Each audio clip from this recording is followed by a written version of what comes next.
Hello guys, Lucas Carroll here from the Business of Senior Care. Hope everybody's having a fantastic day. I wanted to come today with a short video for you. The video that I want to talk about today is survey. Everybody's favorite topic, of course. But I have been getting, a good deal of emails. I had some conversations about the survey process, particularly for new home care owners, agency owners, and what that looks like, what that feels like, what to expect. And I just wanted to talk about that a little bit and also just put some tips out there for the survey process. Generally when you might think about the survey process, you might bring up some stress and anxiety and might lead you want to head out for a day on the golf course instead, or anything else instead of having survey.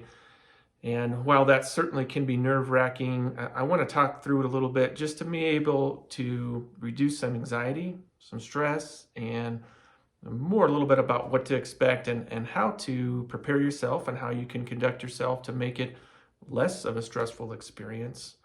For surveyor and surveyors, they generally want to help.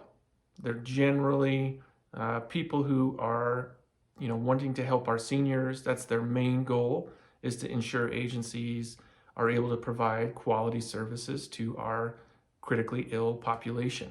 And thinking of it in that light, sometimes I would lose sight of that during the survey process, is that they have a job, I have a job, and their job is to just uphold that quality of care for seniors and making sure they're getting quality care. And they can be teachers, they can be helpful, especially when you're starting an agency and you have an initial certification survey. They want to be helpful. They want to teach you where the regulations can be found, how your policy should be crafted, what your agency should look like. And it's usually a very mutual process. And oftentimes for recertification surveys, it can be that as well. And generally when I talk about the survey, what I like to talk about is, think of it instead of in terms of like an IRS audit, where an IRS auditor, comes barging in the door and they want all these documents and it has very potential for high consequences. The survey process I think about in terms of like a home inspection. Home inspection, you want them to come. You want them to look at your major systems and programs. They're paid to find things. And they want you generally to succeed. They want you to get better, and they want to work together. So in the spectrum in terms of IRS audit and maybe home inspection, thinking of it a little bit closer to home inspection is generally how I talk about it. And I want to leave you with just 4 tips to think about for the survey process. Number 1 is that surveyors are reasonable people. They're human beings, they're reasonable people. Oftentimes they come from our line of work. And they want you to succeed. They want you to get better. They want to identify issues, but they make mistakes. They could talk about the wrong regulation. They could have inaccurate documentation.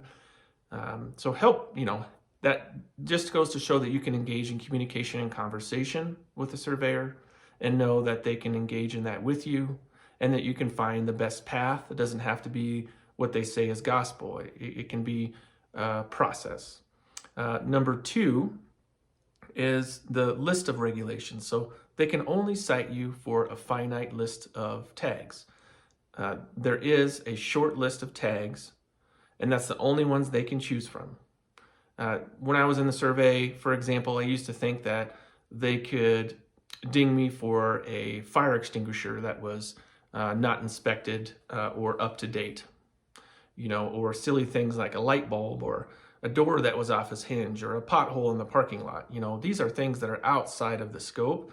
There's a very finite list of tags that or you should have a list of, that they can cite you for. So that's helpful to know that there's only a number of things they can choose from in which to cite. Which brings me to number 3. Number 3 for the tip is just to know that you can provide that information. So trying to get some agreement if you're in the survey process and they're looking for information, if you can say, what if I get that to you by the end of the day today or the end of the day tomorrow? Would that be okay to not cite us for regulation? Understanding where their thought process is, what information they're looking for, approaching them and saying, hey, I would like to be able to get this information. If I can get it to you by this time frame, could you not cite us?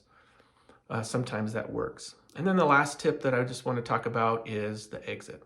So for every survey, there should be an exit where the surveyor communicates with you and says, here are my findings or potential findings.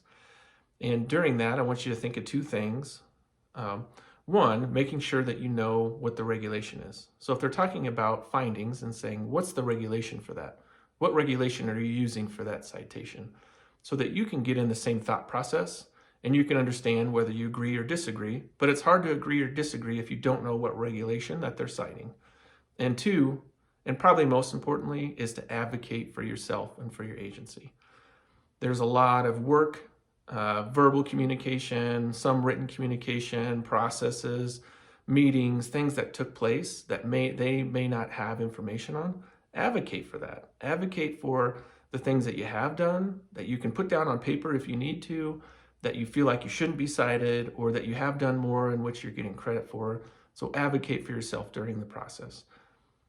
So think of these 4 things for the survey process and helping, hopefully, to reduce some anxiety and just generally prepare yourself and be understanding about what that's going to look like for survey. I hope everybody has a fantastic rest of your day, and we'll see you real soon.